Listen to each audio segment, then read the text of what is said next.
결박하고 세상 다스리시네. 할렐루야 주가 다시 오시네. 아멘. 할렐루야. 오늘 7월 2일 금요일 시온산 기도회 또 요한계시록 강해입니다. 오늘은 드디어 12장입니다. 12장 요한계시록 12장 우리 1절부터 우리 17절 12장 전체 우리 한번 한 절씩 우리 합독하겠습니다. 같이 컴. 예? 뭐라고요?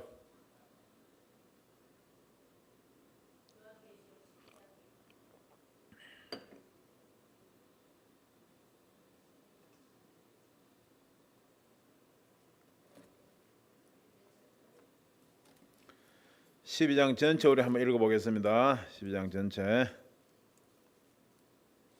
1절부터 시작. 하늘에 큰 이적이 보이니 해를 입은 한 여자가 있는데 그 발 아래는 달이 있고 그 머리는 12별의 면류관을 썼더라. 이 여자가 아이를 베어 해산하게 되매 아파서 애써 부러졌더라. 하늘에 또 다른 이적이 보이니 보라, 한 큰 붉은 용이 있어 머리가 7이요 뿔이 10이라. 그 여러 머리에 7 면류관이 있는데 그 꼬리가 하늘별 3분의 1을 끌어다가 땅에 던지더라. 용이 해산하려는 여자 앞에서 그가 해산하면 그 아이를 삼키고자 하더니 여자가 아들을 낳으니 이는 장차 철정으로 만국을 다스릴 남자라. 그 아이를 하나님 앞과 그 보좌 앞으로 올려가더라. 그 여자가 광야로 도망하며 거기서 1260일 동안 저를 양육하기 위하여 하나님의 예배하신 곳이 있더라. 하늘에 전쟁이 있으니 미가엘과 그의 사자들이 용으로 더불어 싸울세 용과 그의 사자들로 싸우나 이기지 못하여 다시 하늘에서 저에 있을 곳을 얻지 못한지라. 큰 용이 내어 쫓기니 옛뱀 곧 마귀라고도 하고 사단이라고도 하는 온 천하를 꿰는 자라. 땅으로 내어 쫓기니 그의 사자들도 저와 함께 내어 쫓기니라.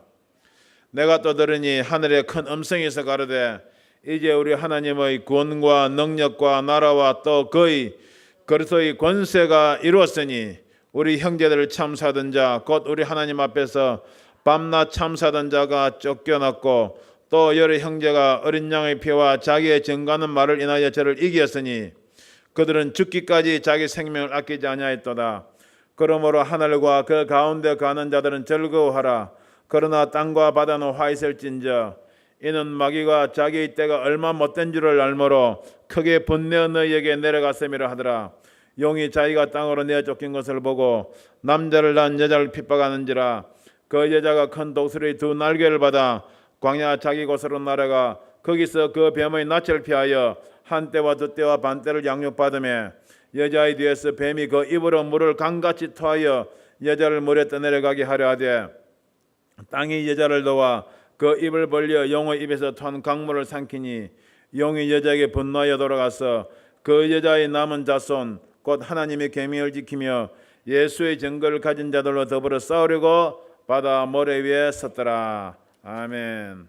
말씀 위해서 기도드립니다. 할렐루야. 하나님 아버지 사랑과 늘 감사드립니다. 오늘도 부족한 종 입술을 통하여 피 묻은 예수의 증거를 전할 때 하늘문 활짝 열어주시옵시고 대언의 영을 허락하여 주셔서 성령이 나타나신 것 능력으로 전하게 하여 주시옵소서.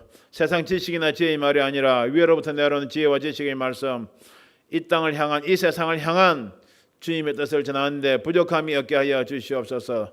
성령이 나타나신 것 능력으로 전하기를 원하며 예수 그리스도 이름으로 기도합나이다. 아멘.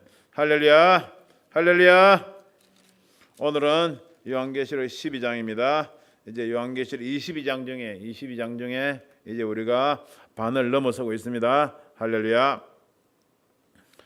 오늘 계시록 12장은 여러분들 간단하게 읽어봐도 알겠지만 무슨 공상과학 같은 무슨 동화 같은 그런 이야기 같죠. 그냥 아주 폭넓게 주님께서 계시록 12장 말씀을 통하여 우리가 성경 전체를 또 깨닫게 하시고 또 마지막 때 어떻게 될 것인가를 깨닫게 하실 줄 믿습니다. 그러니까 특히 또 계시록 12장을 통하여 이스라엘과 마지막 환란 때 또 우리 이방 교회는 또 어떻게 되는지 그런 부분도 나오게 되죠. 그러니까 그런 부분들을 우리가 구분을 해가면서 오늘 우리가 말씀을 보고자 합니다.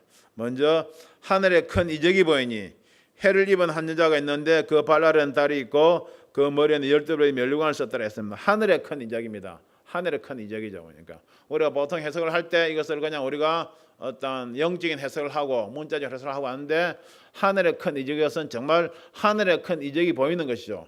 하늘의 하나님께서 무엇을 통해서 이적을 보여주시겠습니까? 이건 상식적으로 생각해도 하나님께서 하늘의 해달별을 통해서 우리에게 이적을 보여주시겠죠. 그러니까 실제로 이때 사도요한 선지자는 하늘에 있는 큰 이런 해달별의 움직임을 보고 있는 것입니다. 그것을 이렇게 표현하고 있는 겁니다. 그러니까요. 창세기 1장 14절에 보면 하나님께서 늘 해달별을 통하여 징조와 일자와 사시와 연한을 이루려고 하셨죠. 그러니까 창세기 1장 14절에 하나님이 가라사대 하늘의 궁창에 광명이 있어 주야를 나뉘게 하라. 또 그 광명을 하여 징조와 사시와 일자와 연한이 이루라. 두 그 광명이죠. 그냥 해와 달이죠. 그냥 낮에는 해, 밤에는 달이죠. 그러니까 그리고 별이죠. 그러니까 그래서 가지고 징조와 일자와 사시와 연한을 이루게. 징조는 그냥 다 예언을 보여준다 그 말씀이죠. 그러니까 징조와 사시 그냥 때를 그냥 또 연한을 또 하나님께서 어떤 일 어떻게 나갈 것인지 그것을 다 깨닫게 하신다 바로 그 말씀이죠. 그러니까 할렐루야. 그런데 원사단 마귀는 별을 보는 것을 뭐라고 했습니까? 점성술이라고 해서 미신을 보는 것이 마냥 그렇게 지금 만들어 놔버리고 또 무당들을 그냥 또 별 가지고 점치는 사람들이 너무나 많다 보니까 저희 종들이나 주를 믿는 사람들이 별을 보는 것을 조금 경기시하는 것처럼 그런 분위기 형성되어 있죠. 그렇죠. 여러분 중요한 것은 해달별도 하나님께서 다 만들어 놓으신 것입니다. 창세기 1장 14절 오늘 방금 낭독한 말씀처럼 하늘에 있는 그 궁창에 있는 그 빛을 통하여 광명을 통하여 징조와 일자와 사시와 연한을 이루라. 할렐루야. 해달별을 통하여서도 하나님께서 계획하고 계시는 이사야 14장 말씀처럼 하나님의 경영 계획을 우리에게 알려주고 계시는 줄 여러분들 믿으시길 바랍니다. 그러니까 할렐루야. 해달별을 보고 자기의 유익을 위하여 점치를 한다면 점성출을 같이 그 무당이 뭡니까? 미신이 되어버리지만 무당이 되어버리지만 해달별을 보고 하나님의 징조와 일자 사시와 연한을 우리가 연구를 하게 되면 그것은 점성술 미신이 아니고 정말 성경 말씀대로 과학적으로 우리가 접근을 해볼 수가 있는 것이죠. 그러니까 옛날에 저와 여러분들이 잘 아는 동방 박사가 어떤 사람들이었습니까? 해달별을 잘 연구하던 사람들이었죠. 그러니까 아멘. 그래서 마태복음 2장 2절을 보게 되면 유대인의 왕으로 나신 이가 어디 계시냐? 우리가 동방에서 그의 별을 보고 그에게 경배하러 왔노라 하니 할렐루야. 별을 연구하던 동방 박사들이 물론 다른 것들이 조예가 깊었겠지만 특히 천문에 대해서 별에 대해서 아예 조예가 깊었죠. 그래서 별의 움직임을 관찰해 왔습니다. 그러니까 그리고 요즘 볼 때는 하나님께서 우리에게 마지막 때 모든 것을 다 열어주시기 때문에 하늘에 큰 이적이 보이니 이것을 어떤 별을 통하여 해달별을 통하여 하나님께서 어떻게 역사하고 계시는 것을 또 최근에는 근대에는 어떻습니까? 몇천 년 전에 별의 움직임까지 앞으로 몇천 년 후에 별의 움직임까지 우리가 다 과학적으로 살펴볼 수 있는 스텔라리움이라는 그런 프로그램이 생겨났죠. 그러니까 그래서 계시록 12장과 15장에 나오는 하늘의 큰 이적들 이러한 것들을 별자리를 통해서 몇 년 전부터 연구하고 발표하는 그런 사람들이 있습니다. 그런 목사님들이 있죠. 그러니까 그런 여러분들 한번 찾아보시기 바랍니다. 제가 그것도 들었는데 여기서 깨닫는 것은 하나님께서는 이 말씀을 주시면서 말씀의 영적인 해석과 아울러 이 세상 땅에서 나타나고 있는 것은 물론이고 하늘에서 나타나고 있는 해달 별자리의 움직임을 통해서도 이 말씀을 확정하고 계신다는 겁니다. 할렐루야. 믿는 여러분들 되기 바랍니다. 그러니까 세상 정치, 경제, 종교, 군사, 문화 그리고 과학, 천문의 일까지 모든 분야가 하나님의 말씀대로 되어가고 있다는 것을 꼭 믿는 저와 여러분들 되시길 주님 이름으로 축원드립니다. 그러니까 할렐루야. 그러니까 꼭 믿으시길 바랍니다.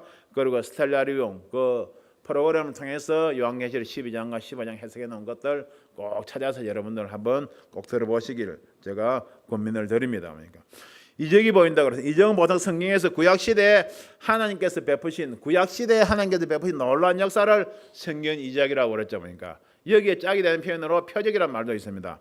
표적은 보통 우리가 신약시대 성령의 역사로 주님께서 나타내셨던 그런 역사들을 보통 보면 우리가 표적이라고 하죠. 그러니까 그런데 여기에서 계시록 마지막 때 이적이라는 단어를 쓴 것은 아직도 구약시대 율법에 얽매여 있는 그건 이스라엘 민족에 대한 하나님의 섭리를 나타내고 의미하기 때문에 여기서 이적이라는 단어를 쓰고 있는 것입니다. 할렐루야. 그리고 시편 19편 1절에도 보게 되면 하늘이 하나님의 영광을 선포하고 궁창이 그의 손으로 하신 일을 나타내는 데다. 하늘과 궁창 다 같은 말이죠. 같은 말이죠. 궁창이 좀 더 폭넓으면 이만은 하늘이 하나님의 영광을 나타내고, 그리고 궁창이 그의 손으로 하나님의 손으로 하신 일을 나타낸다. 그냥 하나님의 경륜계가 하나님께 섭리하신 일들, 하나님께 연하신 일 말씀들도 하늘과 궁창에 있는 해달별이 다 그 움직임을 통해서 우리에게 알려주고 계신다 그 말입니다. 단적으로는 어떻습니까?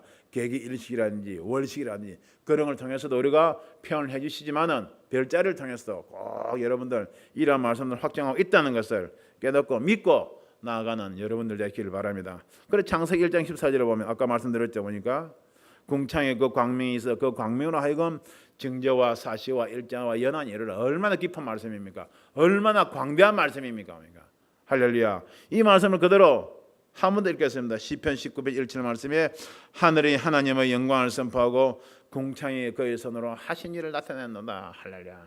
때로는 우리 성경을 깊이 파고 들어가다가 때로는 우리가 눈을 들어서 하늘의 별, 해달 별들이 어떻게 움직이고 있는가를 잘 살피는 저와 여러분들 되시길 바랍니다. 이제 해를 입은 여자라고 그랬습니다. 해를 입은 여자 보니까 woman clothed with the sun이죠. 보니까 sun. 해를 입은 여자죠. 보니까 해를 옷을 입었다 그 말이죠. 보니까요. 여자는 여기서 여러분 여기 여러분들 성경 특히 계시록 12장 해석할 때 여자란 단어를 해석을 참 잘해야 됩니다. 여자는 성경 전체를 볼 때 보통 이스라엘과 교회로 해석이 되죠. 그러니까 이스라엘과 교회로 해석이 되죠. 그런데 우리가 갈라디아서 4장 23절 24절 말씀을 보면 우리가 알 수가 있죠. 갈라디아서 4장 23절 24절 말씀에 아브라함이 두 아들이 있으니 계집종에게서는 육체를 따라 낳고 하갈에서 이스마엘 나오죠. 그죠? 계집종에서는 육체를 따라 낳고 자유하는 여자에게서는 약속으로 말미암느니라. 리브아를 통해서 약속의 자녀 이삭이 태어나겠죠. 이것을 이야기하는 거죠. 약속을 말미암느니라. 이것은 비유니 이 여자들은 두 언약이라 보니까 이 여자들은 두 언약이라. 여자 두 명인데 두 언약이란 겁니다. 언약하면 우리가 크게 볼 때 구약시대 이스라엘 민족이 하셨던 할례의 언약이 있죠. 그리고 뭡니까? 신약시대 이방인들이 하셨던 피로매전 새 언약 할렐루야. 이 두 언약을 이야기하는 것이죠.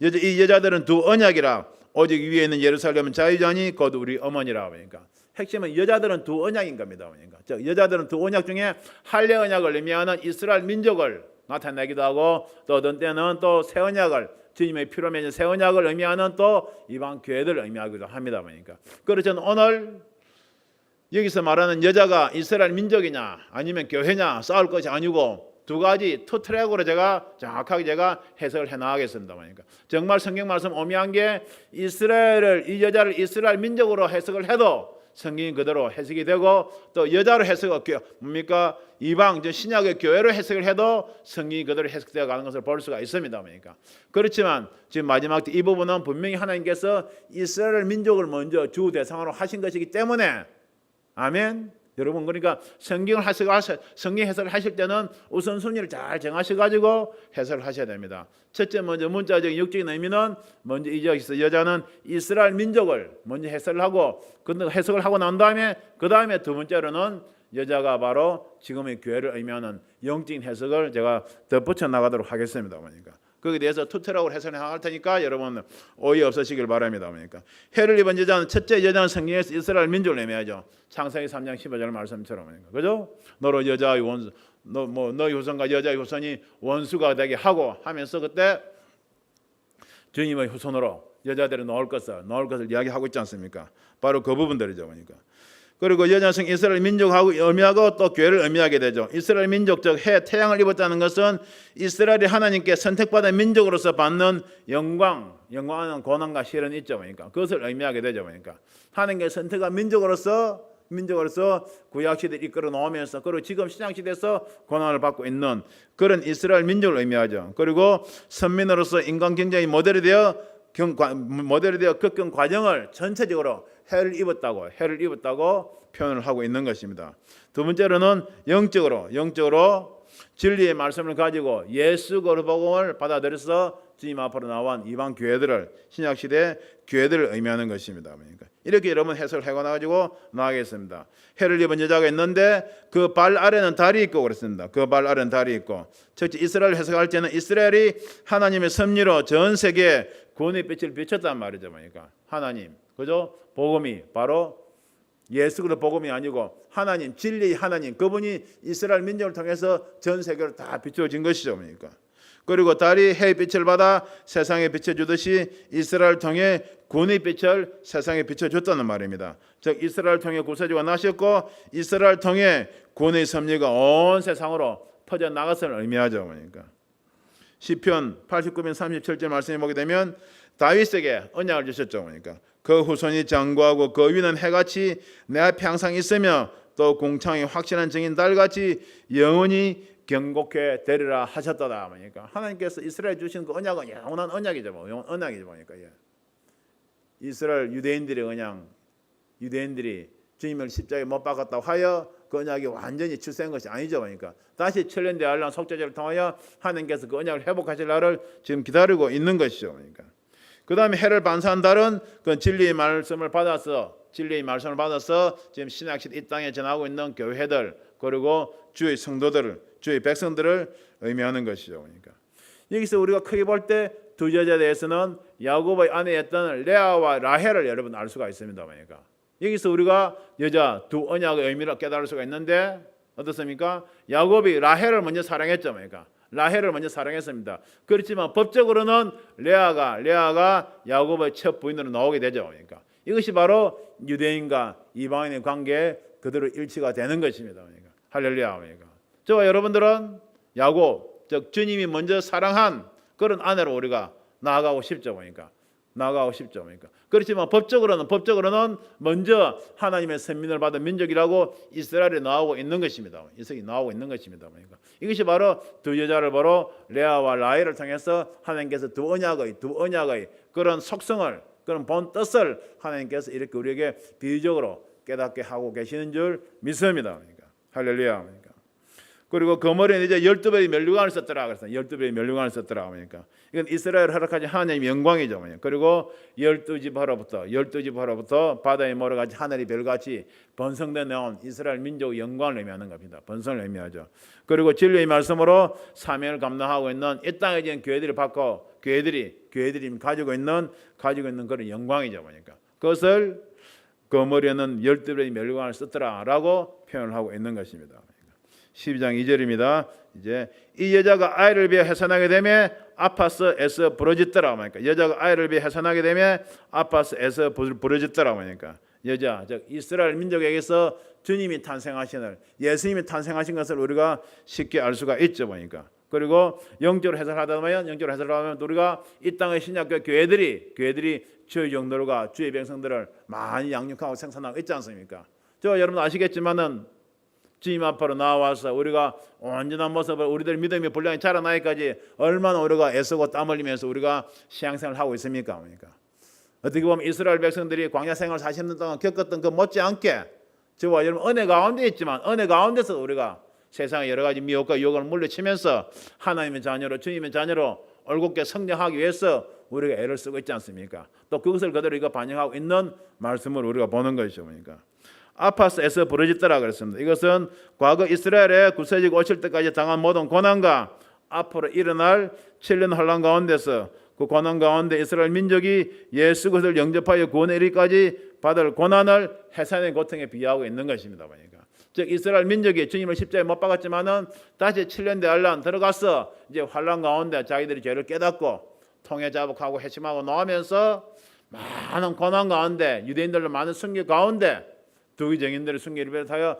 많은 순교 가운데 주님 앞으로 나올 그 모습을 아파서 애써 부러졌더라 라고 표현하고 있는 것이죠. 그러니까 또 말씀드린 것처럼 우리 또 이 땅에 있는 지금 신약교회 진리의 교회가 참된 종과 또 백성들을 낳기까지 그냥 생산하기까지 양육하기까지 감내해야 될 고난과 해산의 그런 고통을 의미하고 있는 것이죠. 그러니까 할렐루야. 그러니까 저와 여러분 이렇게 지금 아파서 애써 부러지는 이런 심정으로 이런 말씀을 전하고 듣고 또 마음에 새기고 있는 것입니다. 할렐루야. 그러니까 12장 3절 말씀입니다. 시작. 한 큰 붉은 용이 있어 머리가 7이요 뿔이 10이라. 그 여러 머리에 7 면류관이 있는데, 그래서 붉다는 것은 주님의 보혈이 붉은색이죠. 왜 붉은색이었습니까? 이 땅의 붉은 죄와 허물들을 다 깨끗하게 죄와 악을 다 씻기 위해서 붉은 피죠. 보니까 여기서 붉다는 것은 일단 붉은 용, 죄와 악을 의미하는 것입니다. 그래서 큰 붉은 용이라고 한 것은 바로 악한 영이 우두머리인 원수 사단마귀,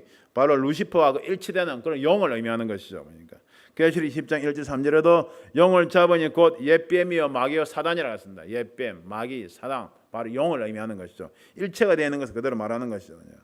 좀 이따 나올 계시록 12장 9절에도 큰 영이 내어 쫓기니 옛뱀 곧 마귀라고도 하고 사단이라고도 하는 온 천하를 깨는 자라.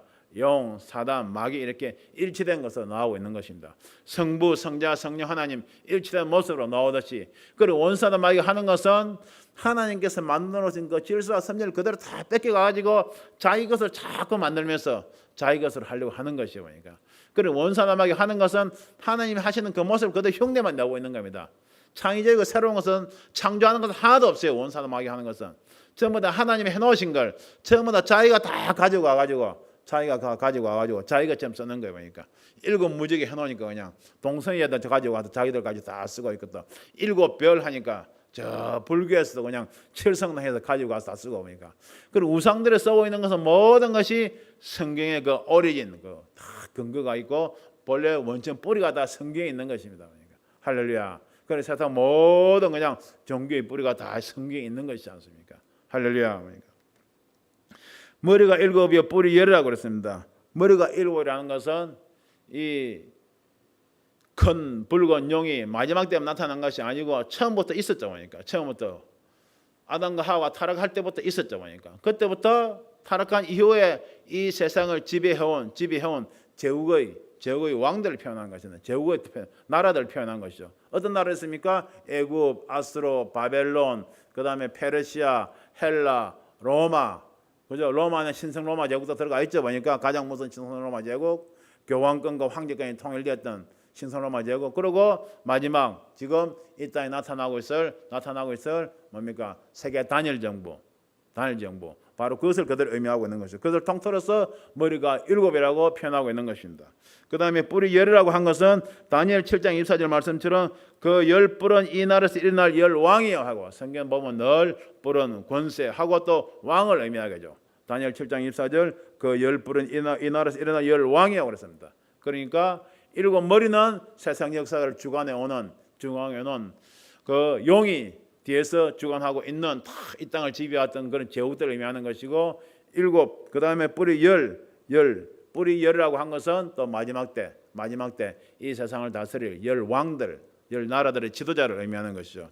그리고 조금 더 깊게 들어가서 전 세계적으로 다 흘러봐도 역사를 볼 때, 그런데 마지막 때 지금 이 시대를 볼 때 7 머리라고 하는 것은 적그릇 세력 전체를 의미하는, 적그릇 세력을 어떤 이끌어가고 있는 그 지도 세력을 의미하는 것으로 우리가 해석을 할 수가 있죠. 그러니까 즉 적그릇 세력은 유럽의 각 나라를 통합하게 되는데 그 중에서도 정치, 경제, 종교, 군사 등의 힘이 있고 주도적인 역할을 하는 그런 7나라를 가리켜 7 머리라고 표현하고 있는 것입니다. 또 10뿔이라고 한 것은 마지막 때 이들 7나라를 뒷받침하거나 또 다른 또 10개의 나라를 의미하고죠. 그리고 정확하게 7 국가와 10나라를 떠단다기보다는 마지막 때 단일 정부, 단일 종교, 단일 경제를 이끌어갈 그런 주도 세력과 추종 세력들을 다 통틀어서 의미하는 것이라고 우리가 볼 수가 있죠. 마지막 때 이런 모습들 어떻게 나타납니까? G7이라든지 G20 이런 나라들로 지금 모습들이 나타나고 있죠. 보니까 다 이런 형성된 그런 어떤 세계를 리드해가는 그런 세력들을 지금 이렇게 머리가 7이요 뿔이 10이라고 표현하고 있는 것입니다. 그런데 그들 여러 머리에 7 면류관이 있는데 그렇습니다. 7 면류관이 있다고 그랬습니다. 아까 뭐라고 했습니까? 이스라엘 민족과 교회도 면류관이 12별의 면류관을 썼다고 했는데 우리뿐만이 아니고 적그릇 세력도 면류관을 쓰고 있어요. 이것은 무엇입니까? 우리가 쓰고 있는 면류관은 하나님 앞에 돌려드리는 영광이죠. 그리고 우리가 아버지 하나님의 영광을 돌려드렸을 때 아버지 하나님께서 우리에게 주실 그런 상급들을 의미하죠. 그런데 적그릇으로 악의 세력들이 쓰고 있는 면류관은 바로 권세를 의미하죠. 이 세상을 지배하는 권세를 의미하죠. 일곱 면류관이란 적그리스 세력이 7년 환란 동안에 이 세상을 주관해가는 절대적인 그런 어둠의 권세를 의미하죠. 그것을 또 면류관을 의미하고 있는 것입니다. 12장 4절입니다. 그 꼬리가 하늘별 3분의 1을 끌어다가 땅에 던지더라. 용이 해산하려는 여자 앞에서 그가 해산하면 그 아이를 삼키고자 하더니 그랬습니다. 그 꼬리가 하늘별 3분의 1을 끌어다 땅에 던지더라. 즉 첫 번째 의미는 태초에 있었던 반란 사건이죠. 그러니까 천사장 루시퍼가 하나님을 대적하려 계획하고 하나님을 대적하기로 계획하고 끌어들인 천사 3분의 1이 어둠의 세력으로 즉 마귀로 변질되어서 함께했던 그런 반역 사건을 의미하고 있죠. 그러니까 이 말씀의 그 레인지 폭이 얼마나 넓습니까? 그러니까 두 번째로 우리가 해석할 수 있는 것은 7년 환란 가운데 수많은 사람이 고통받고 있는 것을 의미하죠. 그러니까 별은 바로 계시록 1장 20절 말씀처럼 별은 주의 사자요 한 것처럼 바로 별은 주의 종, 그리고 다니엘 12장 또 3절 말씀처럼 많은 성도들을 옳은 대로 이끌어간 자는 궁창의 별과 같이 빛나라고 그랬습니다. 그러니까 별은 주의 종, 그리고 옳은 성도들을 의미하죠. 그러니까 그런데 믿는 사람 중에 3분의 1이 환란 가운데 적그리스도에게 속하여 그들의 하승이 되어 동시 이들로 인해서 예수를 영접한 이스라엘 백성과 전 세계의 수많은 그런 믿음의 사람들이 많은 핍박과 고난 가운데서 죽음을 당할 것을 그들이 의미하고 있는 겁니다. 그러니까 지금도 어떻습니까? 지금도 용꼬리에 붙어 있는 괴란 탈을 쓴 배들길로 가고 있는 그런 사람들이 어떻습니까? 진리의 말씀을 외치는 오직 예수 그리스도만이 유일한 구원의 길이라고 외치는 그런 교회들을 서서히 핍박하고 있지 않습니까? 핍박하고 있지 않습니까? 그러니까 지금 WCC, WEA, NCK 이에 속하여서 여기도 구원이 있다 저기도 구원이 있다고 하면서 예수 그리스도의 유일한 구원의 길을 부정하고 나가는 사람들은 지금 다 용꼬리에 점점 붙어가는 것입니다. 그러니까 이것을 깨닫는 저와 여러분들 되길 바랍니다. 그러니까 용이 해산하려는 여자 앞에서 그가 해산하면 그 아이를 삼키고자 하더니 뭐니까 용이 해산하려는 여자 앞에서 그가 해산하면 그 아이를 삼키고자 하더니 여자입니다. 그러니까 여기서 이스라엘 민족을 볼 때는 해산하는 여자도 그가 해산하면 그 아이를 삼키고자 하는 즉 이스라엘 민족에게서 난 바로 예수 그리스도를 의미하죠. 그러니까 삼키고자 하더라. 그러니까 주님께서 이 땅에 태어나실 때 헤롯 왕이 예수님을 죽이려고 얼마나 그냥 그 이스라엘 땅에 많은 그런 핍박을 가했습니까? 2살 이하로는 아이들은 다 죽였죠. 그러니까 다 죽였죠. 그러니까 주님의 탄생 때 베들레헴을 샅샅이 대져서 그냥 2살 아래에 그냥 모든 그냥 남자 애들을 그냥 다 죽였죠. 그러니까 이러한 것들을 뭐라고 합니까? 지금 그가 해산하면 그 아이를 삼키고자 하더니라고 표현하고 있는 것입니다. 그러니까 그리고 영은 지금도 세상 권세와 타락한 교권을 동원해서 진리의 복음을 선포하고 있는 그런 교회들을 서서히 집어 삼키고 있죠. 그러니까 무너뜨리고 있죠. 그러니까 여기도 구원이 있다고 저기도 구원이 있다고 하면서 그런 어떤 미혹을 교회에 전부 다 무너뜨려가면서 여기도 평화 저기도 평화 종교간에 화합하고 평화해야 된다는 그런 미사역으로 진리를 미혹하고 있죠. 그러니까 그런 것들 총체적으로 표현하고 있는 것입니다. 그러니까 12장 5절 말씀입니다. 여자가 아들을 낳으니 이는 장차 철장으로 만국을 다스릴 남자라 그 아이를 하나님 앞과 그 보좌 앞으로 올려가더라 하겠습니다. 여자가 아들을 낳으니 즉 이스라엘 민족에게서 예수님께서 나오시니 이는 장차 철장으로 만국을 다스릴 남자라 하냐. 철장을 가진 주님의 모습을 말씀하시는 거죠. 계시록 19장 14절 보게 되면 주님께서 이 땅에 지상에 임하실 때 그 손에 철장을 가지고 나오시는 모습을 보죠. 보니까 그 아이를 하나님 앞과 그 보좌 앞으로 올려가더라. 이는 주님께서 십자가에 죽으시고 사흘 만에 부활 성취하신 모습을 그들 해석한다고 우리가 볼 수가 있죠. 보니까 볼 수가 있죠. 그렇게 해도 큰 무리는 없죠. 보니까 그렇지만 여자를 여기서 우리가 교회를 해석할 때는 어떻게 됩니까? 여자가 아들을 낳으려니 한 것은 교회에서 알곡 성도들을 낳는 모습을 말하는 겁니다. 알곡 성도 낳는 모습을 있고 그리고 이는 장차 철장으로 만국을 다스릴 남자라고 하니까 교회가 낳는 건 알곡 성도들 주님의 신부들 어떻게 됩니까? 계시록 2장 말씀처럼 주님으로부터 철장 권세를 받아가지고 주님께서 다스릴 날에 함께 다스리셔야 되는 거죠. 그러니까 바로 그것을 의미하는 겁니다. 이사야서 32장 1절 말씀에 보라 장차 황이 일어나서 의로 통치할 것이요 방백들이 공평으로 정사할 것이며 그랬죠. 그러니까 그리고 주님께서도 그 12 제자에게 뭐라고 했습니까?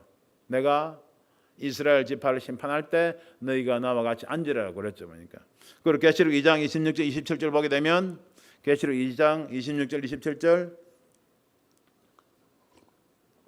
이기는 자는 만국을 다스리는 권세를 주리니 그가 철장으로 그들을 질거를 깨뜨리는 것과 같이 하더라. 그러니까 이기는 자는 만국을 다스리는 권세를 주는, 이건 주님께서 이 땅의 교회에게, 이 땅의 주의 백성들에게, 주님의 신부들에게 만국을 다스리는 철장 권세를 주신다는 말이죠. 그렇게 볼 때는 우리 계시록 12장 5절은 여자를 교회로 해석하는 것이, 더 적합하죠. 보니까 저도 그 부분을 더 지지하고 있습니다. 보니까. 할렐루야. 12장 6절 말씀입니다. 12장 6절 말씀. 그 여자가 광야로 도망하며 거기서 1260일 동안 저를 양육하기 위하여 하나님의 예비하신 곳이 있더라 그랬습니다. 할렐루야. 12장 5절에서는 참 교회와 또 철장것을 받을 알곡 성도들로 주님의 신부들을 해석하면 참 좋았는데 12장 6절을 보게 되면 여기서는 이건 완전하게 어떻게 됩니까? 여자가 바로 이스라엘 민족으로 해석하는 것이 타당하게 나오게 되죠. 그러니까 여자가 광야로 도망하며, 이것은 바로 이스라엘 민족들이 바로 7년 대환란 가운데 피난처로 도망하는 모습을 말하는 것이죠. 그러니까 거기서 1260일 동안 환란 3년 반 동안 저를 양육하기 위하여 하나님의 예비하신 것들이 있더라 그랬습니다. 광야로 도망한다는 말은 7년 환란 후 3년 반 때 예수 그리스도를 주로 영접한 이스라엘 사람들과 남은 자들은 즉 그래서 극심한 그냥 핍박을 피해서 피난처로 주님께서 예비하신 피난처를 피신하게 되죠. 그것이 페트라든지 요르단이든지 아니면 보스라든지 그때 가면 알게 되겠죠. 보니까요. 그것을 의미하는 겁니다.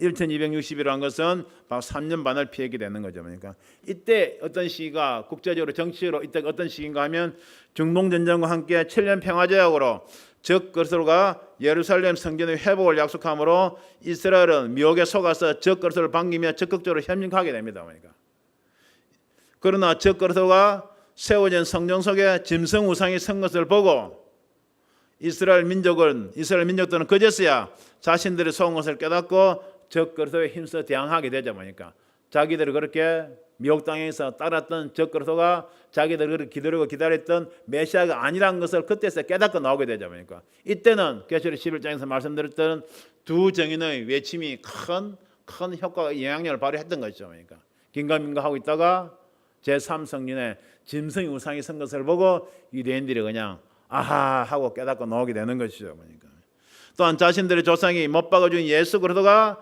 그때서야 참으로 자신들의 왕이요 메시아였음을 깨닫게 되면서 많은 사람들이 예수 그리스도 복음을 받아들이면서 회개하고 나오게 되죠. 그러니까 이러한 이스라엘을 적 그리스도는 끝까지 핍박하고 매려버리려고 하면서 이때 이스라엘 믿는 자들은 광야로 도망가서 하나님의 보호하심 속에 있게 되고 이스라엘 민족은 중심이 고dom으로 한번 자기들이 잘못되었었구나, 우리가 십자가에 못 박아 죽인 예수 그리스도가 메시아였구나 한번 깨닫게 되면 그것을 굳게 지켜내게 되죠.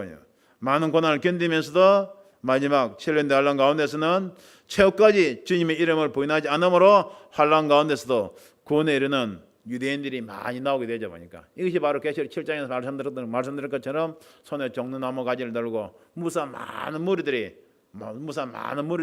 흰옷을 입고 어린 양의 피로 씻겨서 나오는 모습을 보게 된다고 말씀을 드렸습니다. 그러니까 이때 많은 건 유대인들이 주님 앞으로 나오는 역사가 있는 것이죠. 그러니까 이것을 지금 이야기하고 있는 것입니다. 그러니까 12장 7절 9절입니다. 7절에서 9절. 하늘에 전쟁이 있으니 미가엘과 그의 사자들이 영으로 더불어 싸울세 영과 그의 사자들 싸우나 이기지 못하여 다시 하늘에서 저희에 있을 곳을 얻지 못한지라. 큰 영이 내어 쫓기니 옛뱀 막이라고도 하고 사단이라고도 하는 큰 온 천하를 꿰는 자라.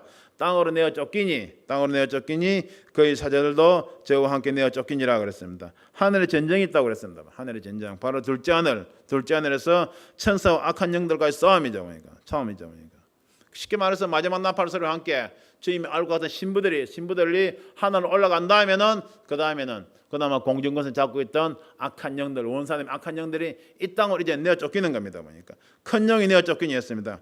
하나님께서는 그동안 공중에서 권세 잡고 어둠을 주관하던 악의 영들을 이 땅으로 쫓아내시는 것이죠. 그러니까 7년 환란에 들어가면서 악의 영들이 직접 이 땅에 내려와서 어둠을 주관하게 되므로 이 땅을 지배하는 악의 정도가, 죄의 정도가 말할 수 없이 그냥 훨씬 더 심해지는 것이죠. 그러니까 지금도 얼마나 그냥 죄와 악이 세상에 관영합니까? 그러니까 오직 했으면 이 땅에 저기 하늘을 사무치 듣겠다고 주님께서 표현하시지 않습니까? 그런데 마지막 때 정말 원사놈의 악한 영들 이 땅으로 다 내쫓겨 내려왔을 때 그러면서 적그리스도와 결합하게 되면서 완전히 적그리스도로 사람이 있던 적그리스도가 완전히 원사님의 악한 영으로 그냥 빙의되어서 그냥 결합되어 버릴 때 얼마나 악한 모습으로 나오겠습니까? 그러니까 그것을 이야기하고 있는 것입니다. 그러니까 다니엘 10장 1절 말씀에 그때 내 민족을 호위하는 대군 미가엘이 일어날 것이요 또 환란이 있으리니 이는 개국일에 그때까지 없었던 환란일 것이며 그때 내 백성 중 책에 기록된 모든 자가 구원을 받을 것이라.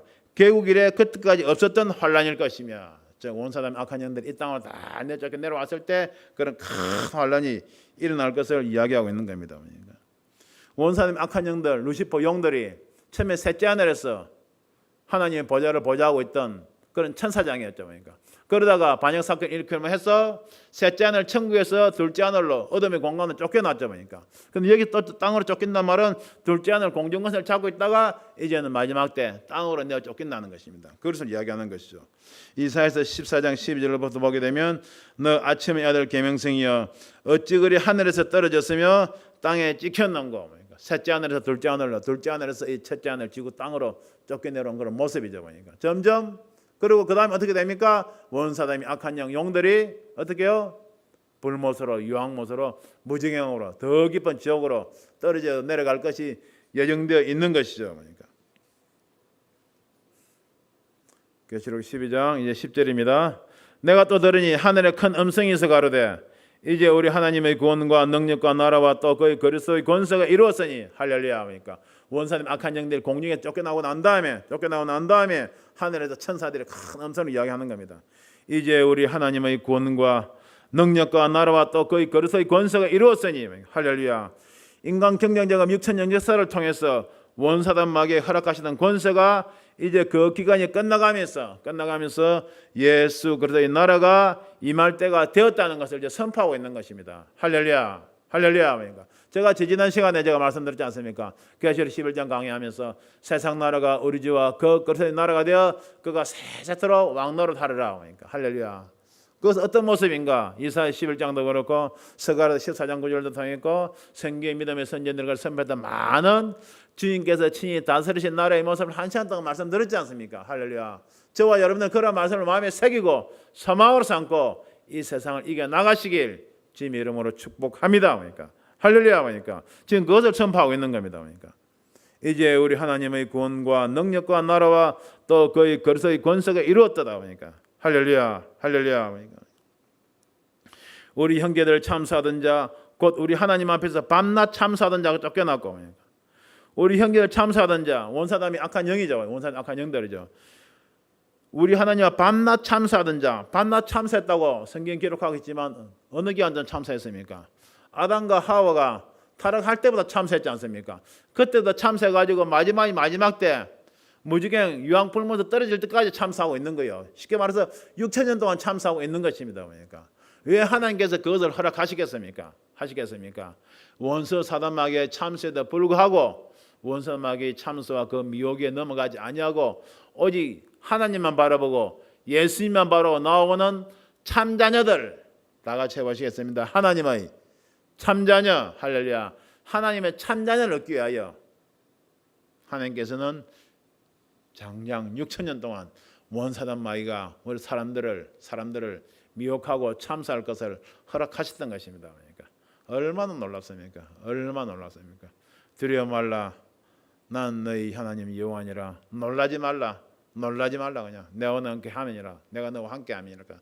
내가 너를 굳세게 하라. 그러니까 내 어려운 오른손으로 너를 붙들어 보니까 너를 담대케 하리라고 말씀하셨지 않습니까? 할렐루야. 그런 하나님이십니다. 그런 하나님께서 참자녀를 얻기 위하여 정말 원사단 마귀에게 6천 동안 우리 세상 사람들의 인류를 그냥 참수하고 미혹할 것을 허락하셨던 것입니다. 왜? 그러면서 우리 인간들에게는 자유의지를 주신 다음에 우리 자유의지를 가지고 성령의 도움을 받아서 원사단 마귀의 미혹을 이기고 하나님의 참자녀로 나오실 것을 기다리고 계신 것입니다. 그런데 그렇게 오랫동안 기다리셨는데 이기고 참자녀로 나온 자들을 하나님의 주님이 얼마나 기쁘게 맞이해 주시겠습니까? 맞이해 주신 다음에 주님 다스리실 그날에서 함께 다스려 나갈 그런 소망이 있는 것입니다. 할렐루야. 그래서 계시록 3장에 보게 되면 내가 이기고 하나님의 보좌에 앉은 것처럼 이기는 너희도 내 보좌에 함께 앉게하여 주리라 하는 약속의 말씀을 우리에게 주고 계시는 것입니다. 아멘. 11절입니다. 여러 형제가 어린 양의 피와 자기의 정가는 말을 인하여 저를 이기었으니 그들은 죽기까지 자기 생명을 아끼지 아니하였도다. 어린 양의 피와 자기의 정가는 말, 신약시대 때 보니까 예수 그리스도 복음을 듣고 보니까 믿음을 지킨 사람들을 의미하죠. 그리고 구체적으로는 7년대 알람 가운데서 예수 그리스도 복음을 주님을 믿는 믿음을 지키면서 순교하기까지 믿음을 지킨 사람들 말하죠. 그들은 죽기까지 자기 생명을 아끼지 아니하였도다 했습니다. 12장 12절입니다.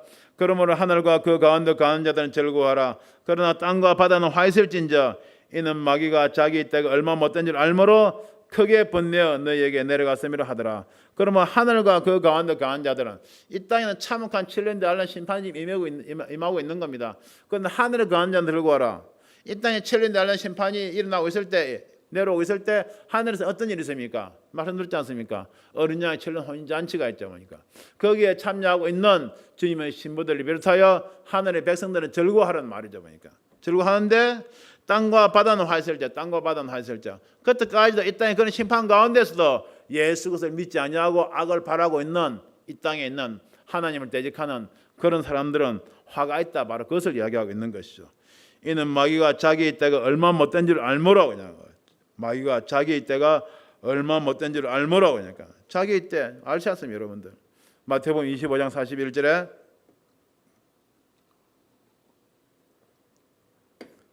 마귀와 그 사자들 위하여 예비된 영영한 불에 들어가리라. 그냥 불못에 떨어질 것을 이야기하고 있죠. 그러니까 요한계시록 20장 10절 말씀에도 죄를 미혹한 마귀가 불과 유황못에 던지우니 보니까 그럼 마귀가 땅으로 내어 쫓길 때부터 내가 이제 지옥의 그냥 불못 유황못 무저기행에 들어가려려 얼마 남지 않았다는 것을 마귀들은 알고 있는 겁니다. 그럼 이 땅을 내어 쫓긴 다음에 이 땅에 믿지 않는 악한 자들까지도 자기들 그냥 극심하게 핍박하는 모습을 지금 이야기하고 있는 것이죠. 그러니까 마귀가 자기의 때가 얼마 못된 줄 알므로 크게 분내어 너희에게 내려갔음이라 하더라. 그렇습니다.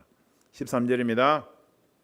용이 자기가 땅으로 내어 쫓긴 것을 보고 남자를 난 여자를 핍박한지라. 그러니까 먼저 이것은 뭡니까?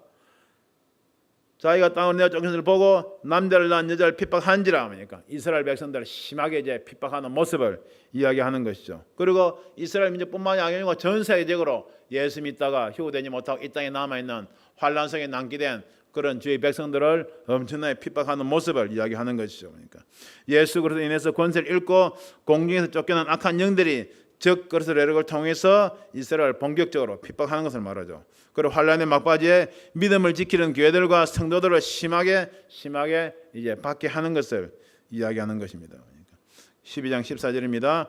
그 여자가 큰 독수리 2날개를 받아 광야 자기 것으로 날아가 거기서 그 배움의 낯을 피하여 한때와 두때와 반때를 양육받으며 그랬습니다. 그 여자가 바로 이스라엘 민족이 큰 독수리 2날개를 받아 광야 자기 것으로 날아가 보니까 하나님께서 피하신 예비 광야 속에 있는 피하신 것이죠.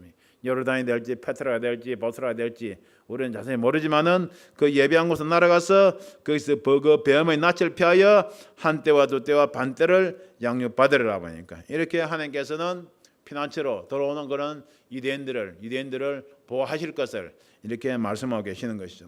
그래서 창세기 때도 하나님께서 예표를 잠깐 보여주셨어요. 창세기 때도 창세기 45년 11절 보겠습니다. 야곱을 통하여 요셉을 통하여 자기 아버지 야곱을 복령하는 모습을 보자 보니까 창세기 45장 11절에 보면 흉년이 아직 5대가 있으니 보니까 꼭 그 숫자적으로 일치하지 않지만 창세기 때 말은 흉년이 바로 7년대 알란데 바로 예표인 것입니다. 보니까 아직 환란이 남아 있으니 이 말이죠. 보니까 내가 거기서 바로 요셉을 말하는 거죠. 요셉은 여기서 주님의 모형으로 나온 것입니다. 거기서 아버지 바로 야곱이죠. 바로 이스라엘 민족을 말하는 겁니다.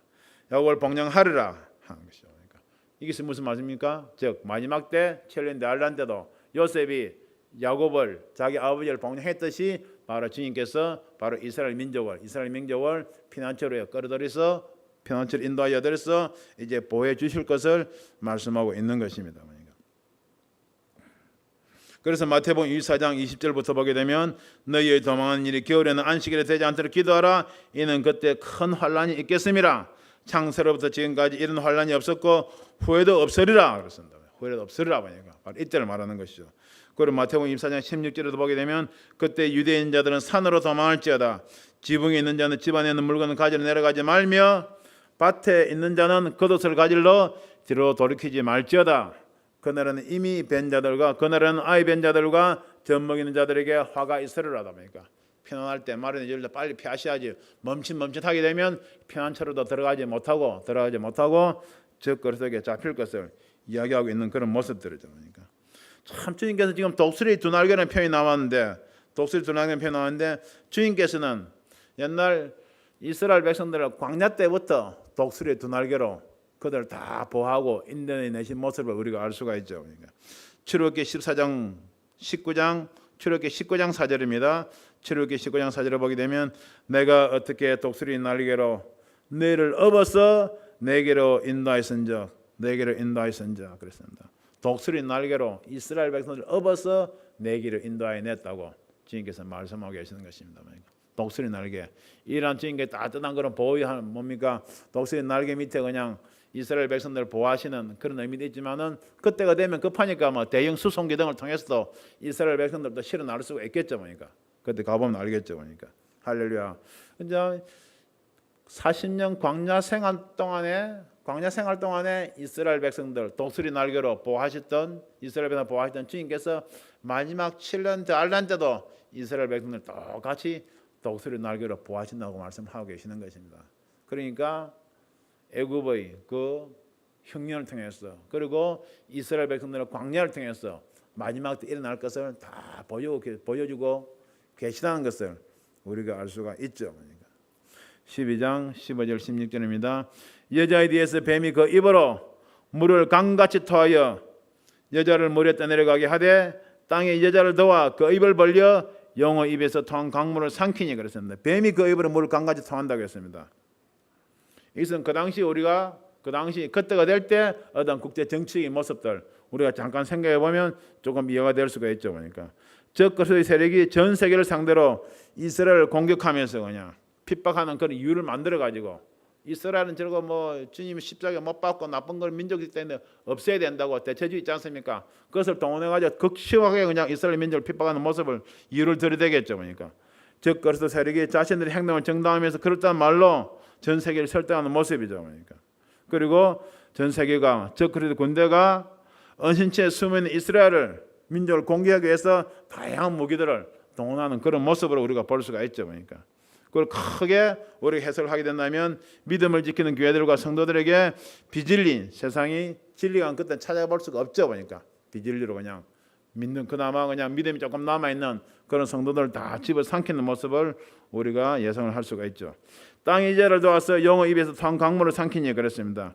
적그리스도가 이스라엘 비난하는 내용이 시간이 갈수록 세상 각 나라로부터 이제 서서히 설득력이 잃어갈 때입니다. 설득력이 잃어갈 때죠. 왜냐하면 적그리스도 이때쯤 되면 점점 자기 가지고 있던 권세, 힘이 약해질 때였거든. 또 적그리스도 세력이 다양한 무기를 동원하여 공격하지만 지형적인 조건이나 환경 탓에 하나님께서 보호하시는 곳이니까 피난처니까 그런 효과를 보지 못하고 지치게 되죠. 그러니까 또 하나님의 역사를 지진과 같은 자연재해가 일어나서 이스라엘을 공격하던 무리가 큰 피해를 보고 적그리스도 세력이 이스라엘을 멸망시키는 노력이 허사가 되면서 이제 그 세력 가운데 이제 균일이 나타나는 이제 그런 현상들을 이렇게 물을 쏟아내지만 땅이 입을 벌려서 영어 입에서 또 토한 강물을 삼키면서 뭡니까 여자 이스라엘 보호하고 있다고 성경이 이렇게 기록을 하고 있는 것입니다. 그러니까 12장 17절입니다. 영이 여자에게 번뇌에 들어가서 돌아가서 그 여자의 남은 자손 곧 하나님의 계명을 지키며 예수의 증거를 가진 자들로 더불어 싸우려고 바다 모래 위에 섰더라 그랬습니다. 그러니까 영이 여자에게 번뇌에 들어가서 그냥 피난처에 들어간 이스라엘 백성들 공격해 보려고 하지만 효과가 별로 없으니까 이제 다시 나와서 피난처로 이제 들어가지 못했던 그런 유대인들 이스라엘 민족들을 다 수색해서 사사지로 가지고 발굴해내면서 죽이고 이제 그냥 핍박하는 그런 모습들이죠. 그러니까. 그리고 하나님의 계명을 지키며 예수의 증거를 가진 자들로 전 세계적으로 이방 그냥 교회들 중에서도 믿음을 지키고 있는 그런 주의 백성들을 탄압하는 모습들이죠. 그것을 이야기하고 있는 것이죠. 그러니까. 즉 피난처로 숨지 못하고 이스라엘 땅에 남아있는 유대인들과 전 세계에 퍼져 있는 유대인들을 색출하여서 핍박하는 모습이죠. 또 후 3년만 가운데 전 세계적으로 예수님을 구세주로 영접한 사람들, 수많은 믿는 사람들 심하게 그냥 극심하게 탄압하게 되는 모습을 말하는 것이죠. 그러니까 이런 교회에서 그냥 무슨 수용소도 준비해놨다고 하는 것들을 우리가 또 유튜브를 통해서 많이 듣고 있지 않습니까? 바다 머리에 섰더라 하는 것은 전 세계 곳곳에서 이런 극심한 거나 핍박과 박해가 일어날 것을 의미하는 것이죠.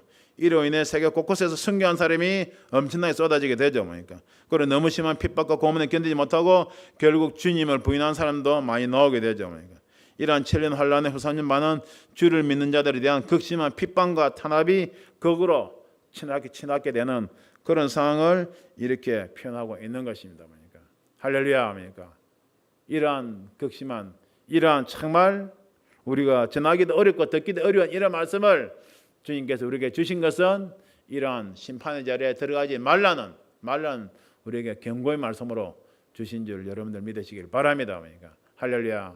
그렇지만 저와 여러분들 어떻게 될지 모르죠. 그냥 하루하루 우리 믿음을 지키며 살아가면서 모든 것은 주님의 권세에 달려 있는 것입니다.